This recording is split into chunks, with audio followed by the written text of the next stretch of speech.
പൊങ്കാലയിട്ട് കഴിഞ്ഞു. അയ്യോ, അങ്ങനെ ചോദിച്ചാൽ ഞാൻ ഒരുപാട് വർഷമായിട്ട് ഇടുന്നുണ്ട്. ഒരുപാട് വർഷമായിട്ടുണ്ട്. ഉണ്ടാണ്, അമ്മയുണ്ട്, പിന്നെ ചേച്ചിമാരൊക്കെ വന്നിട്ടുണ്ട്. കണ്ടു സന്തോഷമാണ്, അവരുടെ സ്നേഹമാണല്ലോ, അതാണല്ലോ നമ്മുടെയൊക്കെ ഒരു നിലനിൽപ്പ്.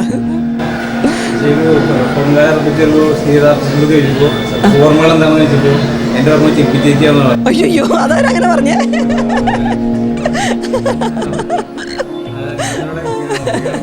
സന്തോഷമുണ്ട്, പൊങ്കാല വരുമ്പോൾ ഓർക്കത്തില്ല സന്തോഷം. ഓക്കെ.